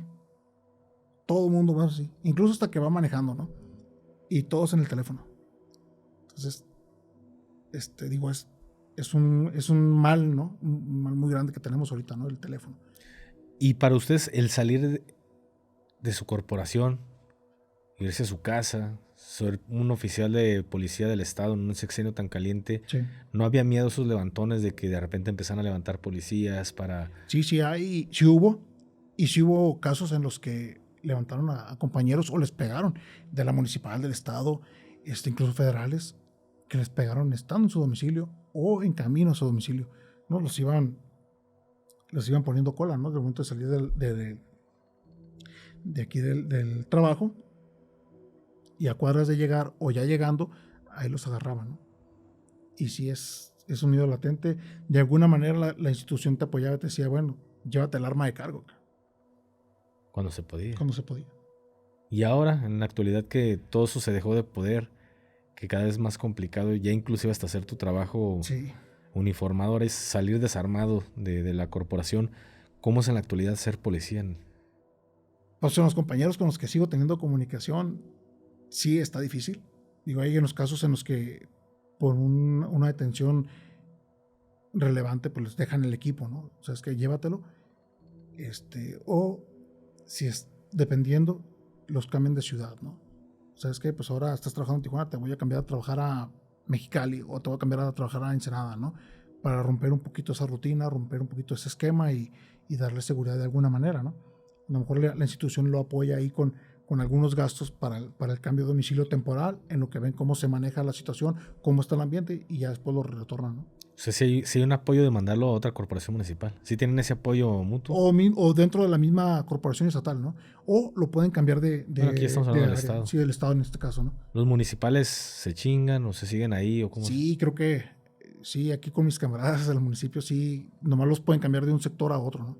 O igual cambiarlos a otra unidad. A otra unidad donde, no sé, a lo mejor como protección a funcionarios, protección a ejecutivos o a puntos fijos, algo así, ¿no? Aunque todo el mundo al que mandan a punto fijo lo ve como castigo, ¿no? Sí, pues es que en un establecido ya, pues muchos ya no pueden andar haciendo cosas que quizá, como sabemos que ocurre, ¿no? Sí. Que andan ahí de repente piscando, o mínimo para distraerte. O sea, entendemos que un establecido es como pues el congelador, ¿no? El refrigerador donde te van y te guardan. Sí, pocos lo ven bien. Pocos lo ven bien. Pero ¿en qué momento usted abandona el área operativa hablando terrestre y de ahí qué sigue? ¿Qué fue lo que hizo después de...? Bien, me fui un tiempo de protección a funcionarios con un directivo de la institución Y me comentó, como él sabía que tenía interés de irme al área de enlace internacional, me dice, oye, ¿qué onda? Está una vacante, ¿te vas? Ah, vale. Si nomás déjame a alguien aquí que cubra tu lugar, porque en ese entonces estaba ya como encargado de seguridad de él. Conseguimos quién y pues bueno, ya me apoyó para moverme, ¿no? Pasando los exámenes y pues bueno, lo que se requiere para moverme en la unidad de enlace internacional, ¿no? Los famosos cazagringos. ¿Nos puedes platicar un poco qué es esta unidad? Claro que sí, claro que sí. Pues bueno, vaya, esta unidad básicamente es una unidad de enlace con autoridades americanas, ¿no? De todos los niveles, local, estatal o federal. Y en aquel entonces, digo, ahorita no sé cómo funcione, pero era para el intercambio de información, ¿sí? Tanto lo que nosotros requiriéramos de ellos como ellos de nosotros. Y realmente casi te puedo decir que va a la par, ¿eh? O sea, no es de que ellos ocupen más de nosotros o que nosotros más de ellos. Realmente el intercambio de información va a la par. Algo muy bueno es de que uno como tropa se comunica con ellos como tropa, ellos también siendo tropa. ¿Sí? ¿Cómo? A ver, explícame sí, bien o eso. sea, digo, tú y yo somos tropa y la comunicación entre nosotros fluye a todo dar. Pero ya si me comunicara, no sé, por ejemplo, con un general, con un secretario, pues ya fuera diferente, sí, claro, ¿no? Entonces, a eso es lo que voy. O sea, yo me comunicaba con un agente de Estados Unidos para pedir información o él conmigo para pedirme información. Entonces, no había eso de que, ay, tú eres más rango que yo. O sea, o a lo mejor era un grado más arriba o dos, pero no era como que uno de muy alto rango, ¿no? ¿Y ahí había lucha de egos? Me refiero por los gringos. Yo creo que yo creo que sí. O sea, sí debería de haber, porque era mucho trabajo lo que se ponía o lo que se metía, y a ellos les ayuda, ¿no? Si eres agente, de repente, pues ya, o ya por tu esfuerzo o tu trabajo, ya subías a sargento, ¿no? O ya podías aplicar para sargento, ¿no? Que ya también es pues, como un supervisor, ¿no? En algunos casos, digo, depende cómo tengan la estructura, ¿no? Del organigrama en sus corporaciones. Pero básicamente ellos lo que nos solicitaban a nosotros era el capturar sus fugitivos. Ahora estaba en Tijuana. Tijuana la frontera. Está pegado con San Diego, California. Bueno, la ciudad es Otay o está San Isidro, pero está pegado, ¿no? Aunque estemos a 3 horas de distancia por el tráfico para cruzar la línea, pero realmente está muy cerca y es muy fácil poder cruzar de Estados Unidos hacia México, ¿no? Realmente no tiene ningún impedimento, ¿no? O sea, no hay como que una base migratoria que te pida documentos. Entonces tú cruzas y sin problema, ¿no? Y más si no traes nada de artículos. Si trajeras muebles, si trajeras maleta, etcétera, te pudieran parar los aduanales y a lo mucho, ¿no? Entonces, para el americano es muy fácil cruzar para acá. Y como hay comunidades o hay zonas departamentales donde hay mucho americano, es muy fácil camuflajearte. Entonces, ¿qué hacían? Cometían un delito en Estados Unidos y cruzaban hacia acá. ¿Delitos de todo tipo? De todo tipo, porque nos tocó ver temas desde... Terrorismo, temas de homicidios, drogas, todo ese tipo de cosas, y agarrarlos acá que ya tienen una orden de aprehensión. ¿Cuál era la información o cómo funcionaba esta unidad? ¿A ti te pasaban la información o tú eras quien los capturaba? ¿Cómo funcionaba todo este rollo de la unidad de enlace? La unidad de enlace de Estados Unidos, por lo general, el detective que traía el caso original del homicidio, supongamos. Un homicidio se comete en un estado, una ciudad, y cuando el detective tiene el dato de que la persona ya cruzó la frontera, entonces se comunica con su agente de enlace, le comparte la información de que esta persona de este nombre ya tiene una orden de aprehensión porque es el principal sospechoso de este caso. ¿Sí? Es ciudadano americano. Entonces, ¿me ayudas con las autoridades mexicanas? ¿No? Sí. Entonces ya se comunicaban con nosotros. Nos hablan, ¿sabes qué, Alfredo? Tenemos este caso, esta persona acaba de matar a alguien, sabemos que ya cruzó hacia Tijuana o sustrajo un menor o cometió un delito acá en Estados Unidos, ya tenemos su orden de aprehensión, ¿sí? Y en algunos casos saben que tienen familiares aquí o por medio de sus informantes ya saben incluso hasta dónde viven, ya incluso nomás para ir y agarrarlos. ¿sí? O hay casos en los que no, ¿sabes qué? Creemos que vive por allá y creemos que está en la zona, no sé, por ejemplo, de Rosarito. Entonces hay que echarle coco, ¿no? Recibimos la información, empezamos a buscar en bases de datos mexicanas, a buscar en redes, empezamos a darle. En aquel entonces se empezaba a dar estos temas de redes sociales, ¿no? Facebook, etcétera. Y empezabas a agarrar pequeñas pistas, ¿no? Desde las fotos. Canijo, se tomó una foto y parece que está este hotel al fondo. No, pues empezar a darle. Ya con la foto era como a las 10 de la mañana, ¿no? Pues la hora de los surfistas, ¿no? De los que se van a las playas de Rosarito a hacer surf. Y pues tenías que ir a las 5 de la mañana a cazarlo. A donde lo mirabas y agarrarlo, ¿no? Y era... O sea, ¿ustedes era de principio a fin? ¿Ustedes los capturaban Sí. o solo se encargaban de la inteligencia? No, de principio a fin. Nosotros los capturamos y una vez que los capturábamos, le damos parte, a nuestro supervisor o a nuestro jefe, damos parte a Migración Mexicana, que al final de cuentas ellos son los que los deportan. Sí, pero nosotros para ese entonces pues ya traíamos toda la información, ¿no? Y era de que, ¿sabes qué? Nos comunicamos en los Estados Unidos, ¿sabes qué? Tengo esta información, ¿me puedes ayudar a desarrollarla?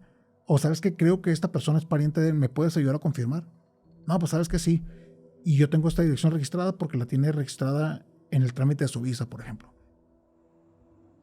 Y ya confirmamos la ubicación, dábamos con ella y esperábamos a la persona, ¿no? O a tener datos más duros para poder actuar sobre esa persona, ¿no? Que necesitaban, ¿no? Confirmamos que era ciudadano americano, que no tuvieran doble ciudadanía y pues básicamente eso, ¿no? Que tuvieran la orden de aprehensión, que nos mandaban la orden de aprehensión. ¿Qué tan, bueno, me dices que era muy seguido, pero qué tan seguido salían peces gordos? Digo, salían seguido jales, así que información, pero peces gordos que tú dijeras, qué complicado se volvió esto. Seguido. Yo creo que en el tiempo que yo estuve, cerca de los 2 años, yo creo que sí tuve unos 8, fácil, casos grandes, que fueron muy mencionados en Estados Unidos. Incluso uno de ellos, un caso de estos, ha sido muy sonado por tanto tiempo, es de un pastor religioso, un pastor que tenía su iglesia en Nevada. Por abuso, le generaron una orden de aprehensión por abuso a menores, corrupción de menores. Esta persona cruzó la frontera, le empezamos a dar seguimiento aquí en México. Era un pastor de descendencia afroamericana y toda su familia había sido también religiosa, pastores, etc.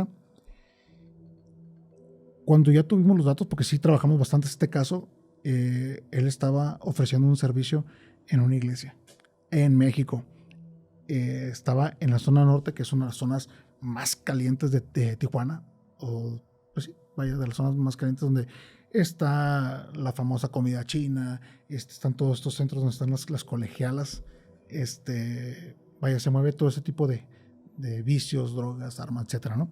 Él estaba ofreciendo el servicio en esta iglesia y varios de nosotros ya estábamos adentro, ya lo teníamos identificado, estábamos dispersos dentro de la iglesia y un compañero se acercó con no sé cómo llamarlo, el líder de la iglesia, el pastor principal, y le digo, ¿sabes qué? Si no lo entregas, ¿sí? Voy a ir por él mientras está dando el servicio, porque él trae una orden de aprehensión por corrupción y por abuso de menores. No, está bien, no te preocupes, te lo entrego en la parte de atrás, deja que termine su servicio y todo tuyo, pero por favor salen por acá, no te preocupes. Y hizo un trabajo tan limpio que ya cuando terminó su servicio, cuando él cerró su parte, lo citó el pastor por la parte de atrás, ya cerca, a ver, Otis, sí, ok, tienes una orden de arresto por esto, esto y lo otro. No le quedó otra, esposado por la parte de atrás, no lo vio. Los feligreses o las personas que asisten aquí a este servicio, ni por cuenta, ¿no? Se dieron. Fue un trabajo así, muy limpio. ¿Y ustedes qué ganaban en el sentido de una comisión, a lo mejor un pequeño ascenso, Uh-huh. o qué había para ustedes, o simplemente era trabajo? No, o sea, era trabajo. Por parte de los gringos, ¿les daban como algún reconocimiento por su labor? No, era trabajo. Hay quienes, por la buena relación que teníamos, o nos daban chalecos, o nos daban equipamiento, ¿no? ¿Qué te falta? ¿Sabes qué? No sé, esta marca sacó esta nueva piernera, ¿no? Te la doy, ¿no? Pero realmente no era captura por alguna No era por un premio, vaya. O sea, no les dan un certificado de... En Alfredo, algunos casos general, sí nos daban alguna constancia, alguna condecoración. Por ejemplo, en el caso un terrorista ruso. Este terrorista se comunicó a la corte de escondido, si no mal recuerdo, en la parte norte de San Diego, y amenazó con poner bombas. Amenazó con poner bombas en el distrito de la corte y emboscar con AK-47 a todos los oficiales que atendieran el reporte. Creo que esta parte la hizo como 2 o 3 veces. El detective en el caso le da seguimiento. Cuando detecta que él ya cruzó la frontera, no lo pasa, ¿no? Pero prácticamente a la par no lo pasó San Diego PD, lo que es la policía de San Diego, el sherifato de San Diego, los marshals, y no recuerdo si hasta el FBI, no recuerdo. Pero sí, las otras autoridades, así casi todas a la par, ¿no? Oye, ¿sabes qué? Ayúdame con este caso. Oye, pero es que ya lo traigo, y era importante saber quién te lo pasaba porque era con quien te ibas a coordinar, ¿no? Sí, pero si ya 3 autoridades ya te lo pasan acá, hijo, pues algo está pasando, ¿no? Y ahora, ¿con quién te coordinas, no? ¿Quién realmente traía el caso, no? Porque ya escaló a niveles federales, ¿no? Sí, a redes federales. Entonces, por atención, pues les avisas a todos, ¿no? Porque realmente con todos tienes una buena comunicación y tienes una buena relación. Pues empezamos a trabajar, realmente le metimos muchísimo trabajo a muchas horas. ¿Qué información les habían dado? Prácticamente que estaba en Tijuana, en el sur de Tijuana, y creo que no más. Y empezamos a desarrollar, a correr el nombre, empezamos a ver comunidades rusas en la zona de Tijuana. Pues ahora sí que investigar con los vecinos, ¿no? Comunidades rusas por aquí, ¿no? Dimos con él en un fraccionamiento privado, sí al sur de Tijuana, muy pegado con Rosarito. Para allá nos llevó toda la información porque era una familia grande. ¿Cuánto tiempo tardaron para llegar a ese punto? Cerca de unos 2 meses. O sea, tampoco no fue tanto. Pues sí, no sé cómo... porque realmente estuvimos trabajando. Me imagino que no fueron años, o sea, fueron meses, a lo mejor no mucho para años. Ustedes, pero... Sí, y ya tenemos el dato duro que estaba en ese domicilio y los compañeros americanos. Y tengan cuidado, si van a ingresar por las booby traps y tengan cuidado porque ya estaba clasificado como un terrorista, ¿no? Que tenía explosivos o que podía saber el manejo de explosivos y de armas automáticas. Pues bueno, ya después de tanta inteligencia se capturó a la persona. ¿Cómo fue la captura para ustedes? Hablamos con un tío de él, salió del domicilio. Oye, ¿quién es este? My nephew, ese es sobrino. Ok. Ahí está, sí. Bueno, tengo una orden de arresto para él. ¿Me acompañas para ir por él? ¿O qué va a pasar? No, pues te acompaño. Y sí, nos acompañó. Él entró hablando con él. Le dijimos que hablara en inglés, que cuidara la manera de lo que le decía, ¿sí? Que cuidara mucho las palabras que utilizaba, que no hablara nada de ruso, que podía hablar inglés. Y hasta que dimos con él, ¿tú eres este? Sí. Estás detenido por terrorismo. Listo, ¿no? Se presenta a migración y el detalle es cuando lo entregamos a Estados Unidos estaban todas las autoridades ahí. Que bueno, ya los días la corte de San Diego y el sherifato nos mandó una carta, ¿no? Una carta muy bonita, una carta grande, de agradecimiento a la unidad y aparte otra a cada uno de los elementos que participamos en el evento, ¿no? Y digo, pues tiene peso la carta porque realmente pues viene directamente de la corte, ¿no? ¿Y cuántas personas detuviste de esta forma? Porque hasta la corte te mandó una carta, o sea, fueron condecorados de cierta forma por parte del gobierno de los Estados Unidos. ¿Hubo más acciones de este tipo o sientes que fue la más relevante en ese sentido? Yo creo que para mí fue la más relevante. Esa y la otra ya fue prácticamente ya cuando terminé mis funciones, ¿no?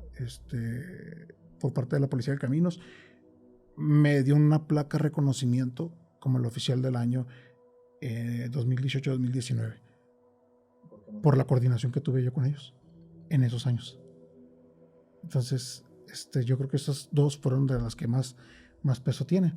Pero hay muchos casos, por ejemplo, Godoy, este señor llevaba prófugo 27 años de la policía americana. Llevaba 27 años. Y su captura fue bien chusca, porque realmente ya su carpeta estaba Hasta en lo más bajo, sí, no, pues ya 27 años de que nos habían pasado el caso, pues había sido muchos años, ¿no? Esta persona, bueno, yo cuando ingreso a la unidad, pues ahora sí que, ¿qué hago? Pues a estudiar lo que tenemos pendiente, ¿no? Y empiezo a agarrar y me grabé mucho su cara. En una salida a patrullar, que estábamos trabajando otra investigación. En Tijuana a los colectivos les llamamos calafia. Entonces pasamos por un punto donde había muchas calafias, muchos colectivos, y volteo y de volada se me vino su recuerdo, ¿no? La forma del bigote y que estaba pues, muy gordo, ¿no?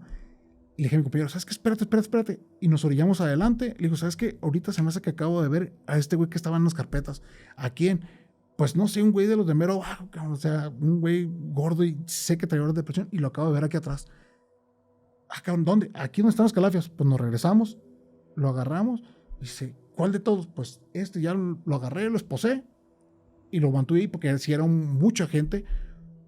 Y le dije, ¿sabes qué? Hay que verificar bien su identidad. Porque él es el que trae una orden de aprehensión. Nos comunicamos, en aquel entonces no tenemos la facilidad del WhatsApp de que para mandarlo y todo. Nos comunicamos con el compañero que estaba en la oficina. Oye, ¿sabes qué? Mándame las fichas que acaba de revisar Alfredo hace recientemente. A ver, pues sí, tengo fulano, y pues nos mandaban información por correo.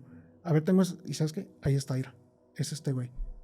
Y sí, estaba por homicidio. Aquí en Tijuana ya se había escapado de la justicia, vaya, por 27 años de que había cometido su delito. Y era el caso más viejo que tuvo la institución. En darle... sí, en tener pues ahora sí que la respuesta, ¿no? De esto.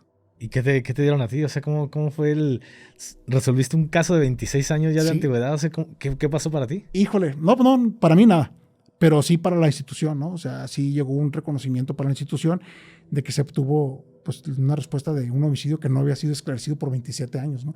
De hecho, creo que el detective que tenía el caso ya no lo tenía, ya se había jubilado y lo pasó a alguien más, ¿no? Entonces, digo, es otra forma de que no todo es llegar a reventar o no todo es de mucho, mucho trabajo, ¿no? Esta vez nomás pasamos, me grabé su cara y lo vi y dije, O sea, al final de cuentas el mérito era para ti.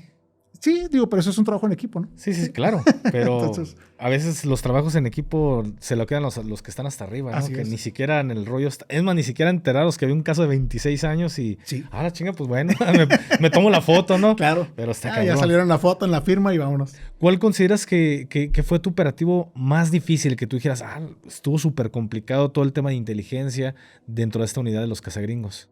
Yo creo que la del ruso. La del ruso fue Yo creo que la del ruso le invertimos mucho tiempo y es que era una constante de que los compañeros americanos nos decían y tengan mucho cuidado y que maneja explosivos y maneja el miedo, armas. ¿no? Sí, la verdad que de alguna manera te infunden ese miedo a que tengas precaución, ¿no? Que no te vayas como el borras, ¿no? Entonces, donde lleguen a tener datos, compartan información porque incluso llegaban a comentar, ¿no? que pues toda la familia, ¿no? O sea, que tengamos cuidado por en caso que toda la familia tuviera que ver con el tema, ¿no? O todas sus amistades, con quien se mueva él. Entonces, lo bueno que pues nomás él actuó solo en ese momento. No sé si de Estados Unidos trabajó con alguien más, pero por lo menos con los que estaban en México, él actuó solo. Y sí fue algo muy, muy gratificante, aparte por el tipo de condecoración que nos dieron, realmente fue la que se le invirtió mucho tiempo, sí. ¿Y por qué termina saliendo de esta unidad? ¿Por qué se acaba la comisión? Ya de aquí me movieron de escolta otro tiempo y... no, miento. De aquí me regresé a la segunda temporada. Yo dije... La segunda temporada. ¿En cuándo quedó la segunda temporada? Sí, regresé a la segunda temporada de la unidad aérea. ¿Y seguía el mismo pajarito, el mismo zancudo? La misma aeronave. Tenemos todavía la misma aeronave, la MD-530. Que cuando salgo de aquí fue cuando se tuvo el accidente con esta unidad, ¿no? Ya cuando salgo de la segunda temporada. Entonces, estuvo pues muy bien, ya traía más conocimientos, ya más práctica, ya había practicado también más tiempo por este lado, hubo un tiempo en que continué, que llevé a la par las unidades de rescate como voluntario y que llevé a la par también lo que es la parte de seguridad pública, ¿no? ¿Y cómo fue para ti el regreso?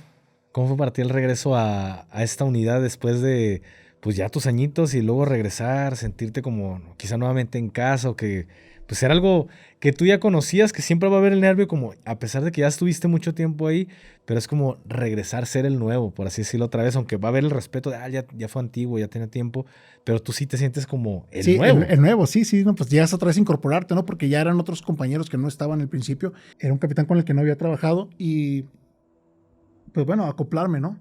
Perdón, a esta forma de trabajo de él. Sí fue un poquito difícil.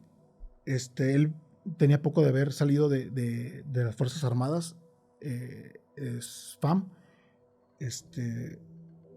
pero también tenía una forma de trabajar que era muy diferente a la mía, ¿no? Híjole, a ver si no me regaña ya. Era una manera de operar muy, muy tranquila, muy pasiva, muy segura. Eso sí, muy segura.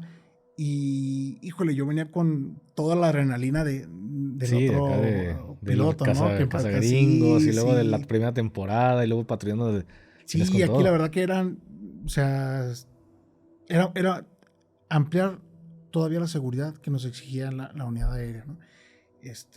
Los vuelos eran más tranquilos, sin maniobras tan peligrosas, no quería nada de rappel, no quería nada de ese tipo de faramayas, ¿no? O sea, ¿sabes qué? Las evacuaciones aeromédicas, yo voy a llegar y cortar, me subes al paciente y te traslado, ¿no? Igual en el esquí, pero te traslado con el paciente, nada de evacuaciones con aeromédicas con una soga, ¿no? Que lo trasladas de punto A a punto B y luego ya estabilizas en el otro lado, ¿no? Sí cambió mucho. Llega un compañero, el capitán Aldaz, llega como para cubrir esta parte de tener 2 turnos. Y me encantaba volar con él, porque era más audaz, era más intrépido. Cuando volaba solo con él, ¿qué onda, comandante? Dele, comandante, ¿no? Vamos a aborrecer. O sea, cuando se podía, ¿no? Claro, Sí, claro. con todas las medidas de seguridad, pero era más así, de hacer maniobras o incluso cuando le tocaban sus horas de emergencia, yo me subía con él, porque me gustaba sentir esa adrenalina, que él sabía la manera de operar el helicóptero. Él también venía de las Fuerzas Armadas, de la FAM, y pues sí, operaba súper bien. Nos platicaba, ¿no? Que venía él de operar con el mismo helicóptero, pero artillado en la FAM. Ya nos platicaba ya sus historias, ¿no? Como le decía, sus chiludas. Y después él cambió, capitán Aldaz cambió la unidad aérea del municipio y fue quien falleció con esta unidad, ¿no? Cuando se cayó. Con el accidente. Con el accidente. ¿Cuánto tiempo duró en esta unidad nuevamente en esta segunda temporada? Como 2 años más o menos. ¿Y en esos 2 años hubo algo que diga, me pasó esto chusco o ya fue como muy... No, ya fue más tranquilo. Sí tuvimos nuestras evacuaciones aeromédicas, que era lo que más nos llamaban, porque no había otra aeronave en el estado, operativa por lo menos. Y realmente ya fue muy, muy tranquilo. Ya creo que fue en el sexenio de Peña Nieto. Sí, y ya el presupuesto no estaba o no, por lo menos no para la unidad aérea, no estaba tan holgado. Entonces sí, nos apretaron un poquito ahí con eso, que está a veces para el combustible. ¿Saben qué? Nomás échale, o sea, 50 litros, ¿no? 100 litros, casi a cuentagotas, ¿no? El combustible, y ya no operábamos tanto. Y ahora sí que ya, apoyándome con la Ley Federal de Trabajo, pues solicité mi cambio, ¿no? Usted mismo lo solicitó. ¿Por qué lo solicita? ¿Por esta misma situación? Sí, ya que estaba muy pasivo el trabajo y realmente ya quería algo más, ¿no? Ya fue cuando ya brinqué otra vez nuevamente a las operaciones en calle. Y pues ya, ahí cerré. Y de ahí se va de escolta, pero ya fuera de la policía o internamente también dentro de la... No, aquí del helicóptero me voy a las operaciones en calle, a la unidad operativa, termino aquí mi ciclo y cierro. Y ya ahorita pues en las escoltas en el sector privado. Cuando cierra, ¿usted se va por jubilación o porque ya terminó su contrato? No, yo tenía todavía contrato. O sea, yo pude haber continuado. Pero ¿Cuánto era para el retiro? No, apenas el retiro en Baja California apenas tiene, creo que me comentaban los compañeros, tiene un par de años. Digo, yo ya tengo ahorita cerca de 5 años que dejé el servicio ahí, 6 años que dejé el servicio. ¿Usted no alcanzaba, no se podía retiro en aquel entonces? Pues si me hubiera aguantado un poquito más, a lo mejor sí. Pero pues ya, digo, yo renuncié antes de que iniciara esta fase de poderme jubilar. Pues tardó muchísimo, ¿no? Para que iniciara. Sí, Sí, en Baja California es nuevo esto. Antes nos daban una pensión humanitaria, pero ya cuando tenías cerca de 70 años, por decir un número, ¿no? Porque ya era con una edad muy avanzada y cerca de 35 años de servicio. Entonces, tenía 17, iba a la mitad del servicio. Dije, no. Y para una ayuda voluntaria, una pensión humanitaria, no. Y de ahí, comandante, ¿cómo se sintió después de 17 años de Fue difícil. toda una vida? Sí, no, sí fue difícil. Ahora sí que regresarte completamente, ¿no? De civil, de andar fuera de temas de policía, andar fuera de armamento. Digo, el armamento pues lo he mantenido por parte de las funciones como escolta o del club de tiro. Pero el hecho de que ya no la cargas para todos lados, o sea, o que te paren, o sea, sí ha cambiado, fíjate. Sí cambió. Me costó un poco adaptarme a todo esto. Escuchaba la sirena, híjole, ya nomás me salió la lagrimita, ¿no? Pero, no, pues digo la verdad. Escuchaba el boludo y se imaginaba bien el desfile, ¿no? Sí. ¿Quién ordenó esta mamada, no? Así es. ¿Y cómo es que termina entrando al tema de la seguridad ya privada? O sea, como escolta. ¿Fue de un principal o dio cursos? ¿En qué situación está? Aunque yo entré como representante comercial, yo estoy trabajando de hecho como representante comercial y como consultor externo. Entonces así fue como ya me fui metiendo al tema de la seguridad privada. ¿Cómo esto de consultor externo? O sea, ¿cuál es su función ahora que ya está dentro de las empresas de escolta? Okay. Dentro de lo que es la consultoría es hacer el análisis de riesgo de los principales con los que traemos las cuentas abiertas. Hay quienes nos piden que les demos el apoyo con la coordinación de las escoltas o temas para sus empresas. Si ellos requieren, por ejemplo, no sé, control de pérdidas, está el equipo que se encarga del tema de control de pérdidas, o las custodias de los vehículos o de los camiones que traen las mercancías, igual se les implementa esta parte, ¿no? De la custodia en las carreteras. Es más que nada es en esto. ¿Y ustedes trabajan dentro de esta empresa o formó su propia empresa? Con esta empresa de escoltas soy representante comercial. Ok. Sí, pero pues haciendo nuestros pininos también con lo que es la consultoría, ¿no? Que es, esperemos pronto ya constituir bien la empresa con un par de clientes más. ¿Y cómo le está yendo en la actualidad, Conte? Pues mejor que en seguridad pública. ¿Extraña la seguridad pública todavía? Extraño la amistad, extraño la hermandad que se hace, extraño vaya los servicios y que luego uno renegaba, pero al final de cuentas entendías del porqué de todo esto, ¿no? Algo que yo no estuve mucho o muy de acuerdo, que luego nos mandaran a la sierra allá con los compañeros militares y a cortar hierbitas, ¿no? Pero pues bueno, es parte de todo esto, ¿no? Sí, son las partes que extraño, pero pues bueno, ya ahorita está la otra parte, no tengo más tiempo para mí, para mi familia, prácticamente pues, para venir aquí a tu programa. Gracias. ¿Por qué inicia justamente, Sí. inicia usted un podcast? ¿Qué le dio por hacer un podcast? Bueno, el hacer el podcast fue para dar a conocer un poco, sí, de conocimientos a los compañeros, porque muchas veces miraba que los mismos escoltas no se preparaban, tenían mucho tiempo sin prepararse. Entonces buscar una manera más fácil para ellos que les genere esa inquietud para que se preparen. O nomás decían, yo me preparo con ir a tirar. Oye, espérate, pero es que ir a tirar no es todo, ¿no? Hay muchos temas preventivos, hay temas legales que tienes que cuidar, hay temas psicológicos que también que tienes que cuidar. Traes un arma, tienes problemas en tu familia, tienes problemas en la chamba. Entonces también la salud mental entra en juego en esto, ¿no? Vemos temas también, por ejemplo, de ciberseguridad, de prevención, y dicen, pues que yo no voy a manejar computadoras. Pues no, pero si conoces un poquito de ciberseguridad, pues puedes aportar más en tu equipo de trabajo, ¿no? Entonces, ¿qué es lo que les enseñan de ciberseguridad? Bueno, traemos expertos en los temas. Ahorita, de los capítulos que hemos traído en ciberseguridad, han sido más que nada el tema de ingeniería civil y de ciberbullying, que son los temas que nos vamos enfocando, pero realmente en el podcast nos tropicalizamos prácticamente cualquier tema a seguridad. Ok, muy bien. ¿Y qué tal está yendo con ese nuevo contenido? Pues bien, realmente el canal es nuevo. Tenemos cerca de 5 o 6 meses, pero pues bueno, ha sido bien aceptado, ¿no? A veces en una plataforma mejor que en otra, pero bien, yo creo que vamos por buen camino. Pues me da muchísimo gusto, comandante, y pues si llegaron hasta este punto, vayan a ver la entrevista que está a punto de hacerme ahorita mi comandante, que sé que va a quedar muy buena, y pues le agradezco, comandante, por habernos dado la oportunidad de escuchar su historia, y me gustaría, para cerrar con este episodio, un consejo que le pueda dar a todos los jóvenes que nos están escuchando y también personas adultas, que pues un consejo que usted le pueda dar en general a las personas. Gracias, comandante.